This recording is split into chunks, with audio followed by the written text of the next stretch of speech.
let's let Big Jim do his work. Here we go. SparStar Promotions is proud to present the rerounds of mixed martial arts in the welterweight division. This bout is sponsored in part by Raza Golf. Introducing our referee in charge of this bout, Matthew B. And now, introducing to you first, on my left, fighting out of the blue corner, he is wearing blue trunks. He is training out of Uprise MMA. He weighed in 168 pounds. His record, 2 wins, 5 losses, 1 no contest, with 1 win coming by way of stoppage. Ladies and gentlemen, introducing Tomislav Smith. His opponent across the cage on my right, fighting out of the red corner. He is wearing gray trunks trimmed in red. He is training out of Tillis, BJJ, and Whittier by way of Roland Heights. He weighed in 170 pounds. He brings to the cage an undefeated record, 2 wins, no losses, with 1 win coming by way of stoppage. Ladies and gentlemen, introducing Andy Moore Gonzalez. All right, fans, here we go. The rerounds of mixed martial arts in the welterweight division. So, if you have seen Andy with us before, you may recall that the last time I was in the cage with him, he told me he got his purple belt bitch. That was his exact words that he said to me. Very entertaining. So he definitely knows how to get people going and excite people. Ooh. Coming in early for this takedown, pushing up Tomislav against the cage, who's now looking to reverse this. Yeah, double unders here for Andy. I like what he's doing, trying to, with that back trip. Yep. Getting on top. And just another little small detail, he's right next to Coach Tillis here and his dad. So this is a very good corner for him to be a part of. Interesting. Tomislav able to pop right back up, even though he had that half guard, or more affectionately known as a Turk in wrestling. Now, John, one thing I can tell you about Andy, just pace, continuous amount of pace. So this dude doesn't quit, and it looks like Tomislav is actually bleeding up there. Beautiful takedown here by Andy, who's now looking to try and see if he can replicate the success that he had when he got a choke back at SparStar 67. Yeah, I'd like to see him mixing it up, too, going from that body lock there. He had the high crotch and was able to get that, or at least put Tomislav down for a little bit, but... And, you know, it's so wild. I think he's only about 21 years old. He can put on this pace like a 21-year-old, so it can be exhausting for somebody, anybody. But tonight, Tomislav has to find an answer, and right now it's just been Andy just grinding continuously and putting that pressure on him so far.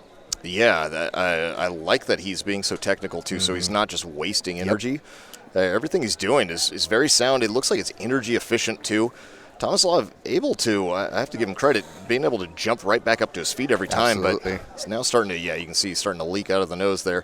Eating some punches throughout the grappling exchanges. So. And what I like about Tomislav is, I mentioned earlier, he's a dog. You might have seen him the last time he was in the cage with us back in June when he got a knockout. So I think what they were thinking of was here. You got the pressure and the emergence of Andy versus a seasoned vet, somebody who's been in the cage a number of times and who has knockout power. So you want to see how he's going to handle himself, because even though the pressure's been on, anything can change here. And we'll see if that is the case within round number 2. Yeah, I mean, Andy all over him there.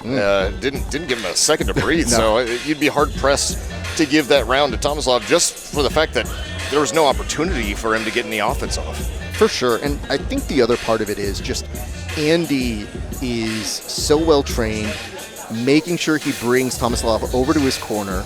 Those things make a huge difference when you can hear your corner and enact your game plan.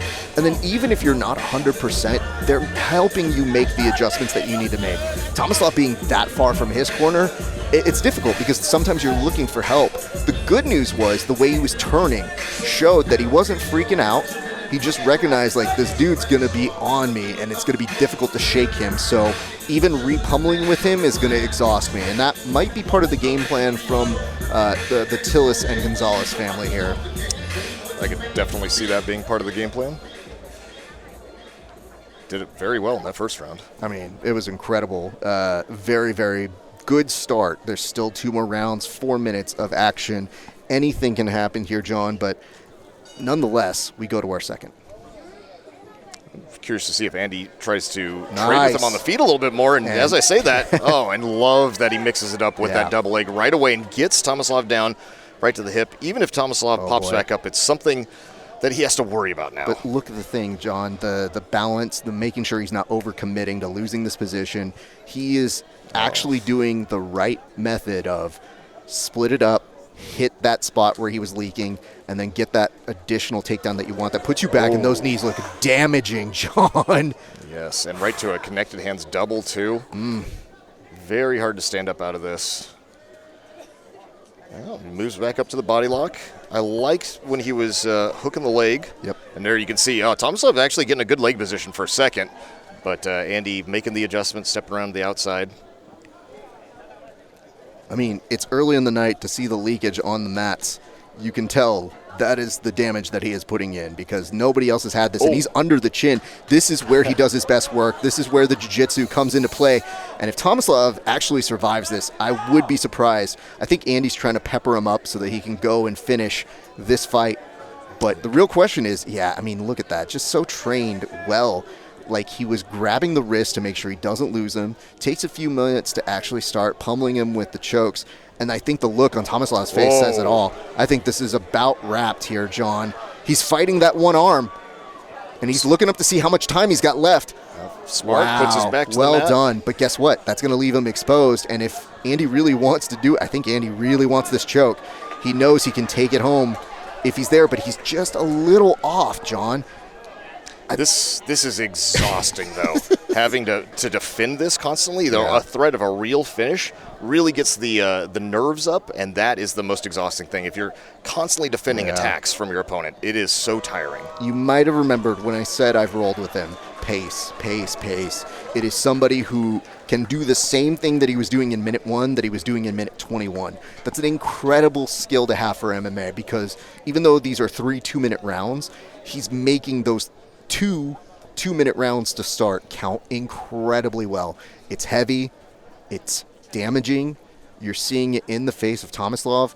And what ends up happening is, even if you come in refreshed from this 1 minute, you know that he's able to do it again. So I'm interested to see what Tomislav is able to do in this 3rd round. But already there, that nose has been a pretty big target. And I think that's what Andy did very well at the beginning of that 2nd round, was he looked at it, he said, let me pop that a little bit more before I go back to work. I think the one thing that you may notice is Andy was looking like he was deliberating between going into a knockout finish and just slowly peppering him. He didn't want to cook all of his energy there, but he was looking like he was cooking him to get the underneath the chin again for the choke. So we'll see if now that it's the 3rd round, he just kind of says, let's let it fly. Question for you. Yes, sir. How many fights, because I think Tomislav had something like 6 total fights or something like that. I think it's how like many 7. does Andy have? This is his 2nd fight, John. This is his number 2? Number 2 fight. What? The composure he has. Oof. And the confidence is pretty crazy.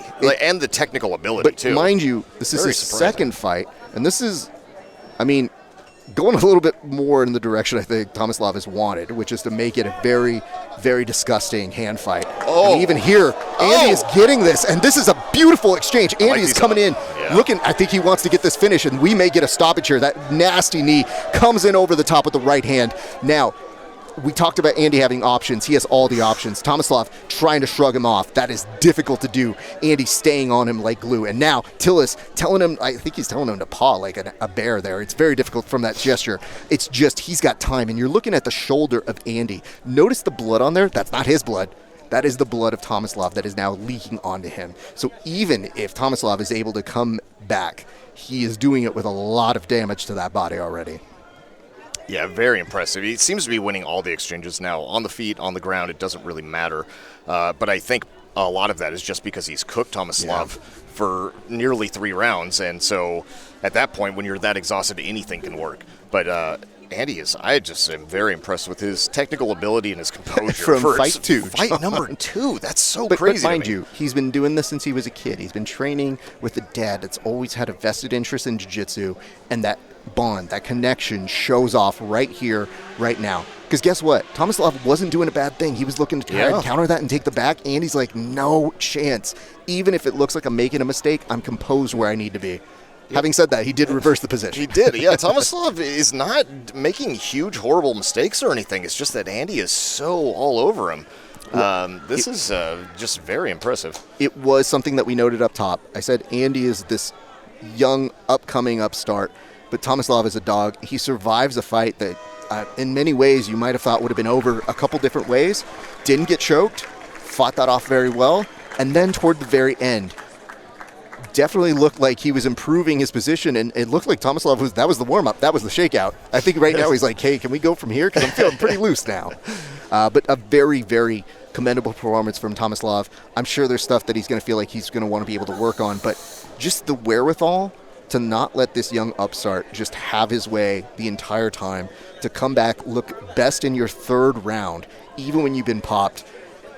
Respect to that young man. And look, Andy is already celebrating with this old man, so I might be talking with him pretty soon here. John, I'll see you in a second. I believe so. Look forward to it, Raf. And we will wait for that cage side interview.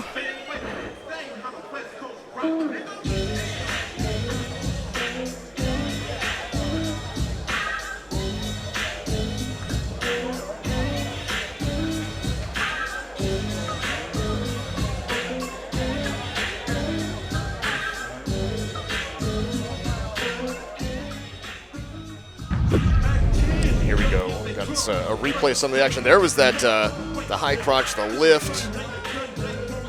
Oh, beautiful overhand right to a left hook to another overhand, and then changing level, shooting in for that double. Yeah, he was just doing it all in this fight. Really, really impressive stuff from Andy. Here we go for the official decision.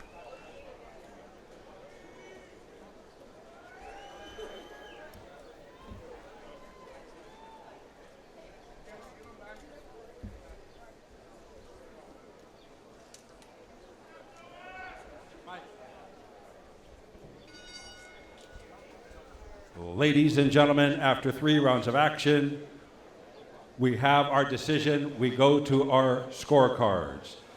Judge at cage side, George Gallego scores about 30-26, while Glenn Paulson also scores about 30-26.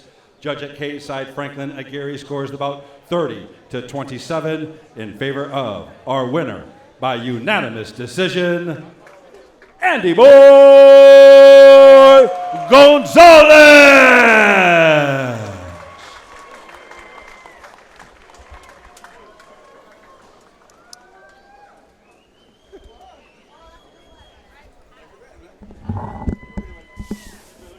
Ladies and gentlemen, I'm here with your winner, Andy. How are you feeling right now? That was incredible pressure all the way throughout. What do you feel you improved on the most since your last fight? Definitely my ground and pound and just the forward pressure. I feel I was hunting for a finish, but he's very tough. And yeah, that's all I got. I mean, you were making great adjustments because it looked like at one point you had him cooked a couple times. You were looking for a choke, then you were wondering if you wanted to knock him out, and in the second round when you started throwing hands, it showed a very big, versatile game. So you made big jumps in your game that already looked good. But now, how does 3-0 sound to you? Sounds great. I got one thing to say. Where all my people at? Wow! Turn this bitch up! Let's go! Sorry. You don't have to apologize. Your people know you. How many people did you bring out tonight, sir? I think like 29. 29. How are you celebrating with those 29 people? A lot of hugs, a lot of high fives, and a lot of weed. I'm not gonna lie.